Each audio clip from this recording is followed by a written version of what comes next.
I wonder why they keep telling us on the Oroville Dam website, the DWS or DWR, why they keep saying it's 891 feet deep and it can only hold 900 feet.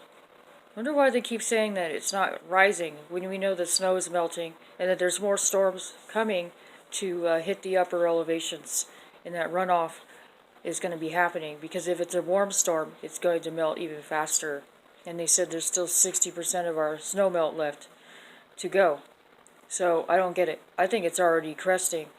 And I think people that are at the lake know it's cresting. I watched a video yesterday. It was archives of when not just the dam or the spillway failed, which was hella scary because it broke apart. I saw also it was cresting over the actual lake itself, and it caused the mudslides, and water was going everywhere. Just these big waterfalls of mud. Scary looking. And then the spillway broke, and then there's this guy, obviously everyone knows his name, Scott Cahill. He said the designer of the spillway is the one that designed the new spillway. And that's scary, because if he messed up that one, then he messed up the other one, and now he messed up new. And anyways, he said that it's crazy that they're fixing the gates while the water, the 80,000 tons per square inch, 80,000, not tons, 80,000 pounds per square inch, pressing up against the gates on the dam, and they're trying to fix the leaks in there. That's crazy. Why don't they just let the water out? That's what everyone keeps saying. Why don't they just let the water out? And they said, some people theorize that they're just going to let the dam break so that Gavin Newsom get $1 billion from Donald Trump, because at least $1 billion or more, probably at least as much they did in Oklahoma for those floods.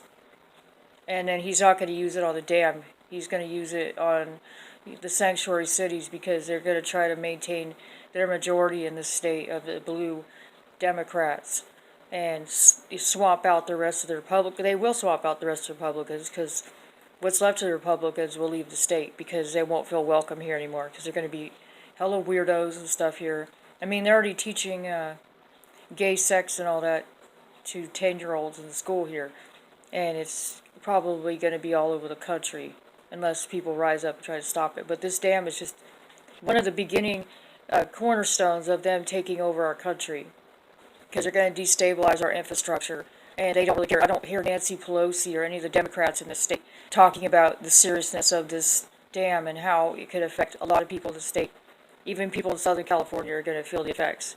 It's going to be terrible, because it'll destabilize our economy here and make craziness.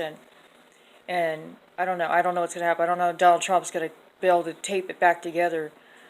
And he's got crazy people trying to impeach him and all that. And Nancy Pelosi not willing to negotiate with him on infrastructure. All she cares about is letting a bunch of people in here to get free stuff. It's almost like they're diabolically crazy. Look what they're doing with this dam. They're just putting a Band-Aid on it, just dropping rock all over it, and that's just insane. Why don't they just drain the dam and let the water out, the 50 feet they said? I think because they want to kill people. I know it's a broken record, but this one guy, like I said, Scott Cahill, he said people should get out now, because he doesn't think that it's very stable, that it's going to hold, even though they keep working on it and working on it. I say if it was so damn stable, then they wouldn't be working on it so much. They would just have somebody supervising, but they wouldn't have all those trucks full of rocks dropping on the sides there to keep it from spilling over like it did a few years ago. And that was scary looking. But it could happen again. And how much of a warning would people have when the dam spills over, when the water spills over? How much warning are they going to have to get out? Probably not a lot, and the freeways and all that will be packed solid with cars, just like it did in Paradise. They couldn't get out. They were stuck. That's why a lot of people burned to death. But I think with the craziness with Washington and all that, and Nancy Pelosi, I think that they know that William Barr is getting close to exposing them for everything they've done and their corruption and their pedophilia and all that. That's why they're lashing out at Trump, but they don't care about doing any business deals. That's why Trump says he's a stable genius.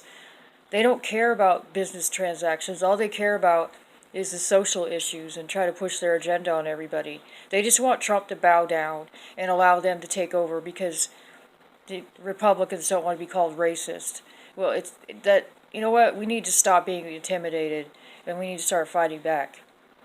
So anyone that agrees with me, yeah, everyone that's a Republican obviously agrees. Or anyone that just doesn't believe any of the Democrats' crap will agree that something needs to be done about this dam. They need to let the dam water out. They won't let anybody in there except for employees that work at the dam.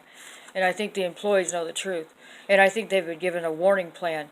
Those people will be given a heads up before the citizens will be given a heads up. So if you look at the DWR live feed of the dam and all of a sudden you see nobody there, that's what other people have been saying. That if you see that, that means that the dam's going to break. When you see nobody working, no trucks, nothing there, all of a sudden, when it's a 24-hour day operation, basically people there all the time, all of a sudden you see nobody there, guess what that means? Something's wrong with it. That it's going to break. And then they'll let their employees get the hell out, but they won't tell the people until it's too late, until we see water spilling over. I think that's going to happen. Like it did 2 years ago, where it was just a mad dash to get out of there. Insane, isn't it? And then Gavin Newsom is going to sit there and grandstand, and then he's going to use most of the money on his sanctuary cities. Like he did with Paradise, he just left them high and dry. They can't even build on their own properties. And they have not enough places for people to stay. There's no funding for them. Who cares? All they care about is putting migrants into little housing, little processing centers. What about the homeless we have here? That's what they're going to do with people in Oroville and the surrounding areas. They're not going to have any shelters for them.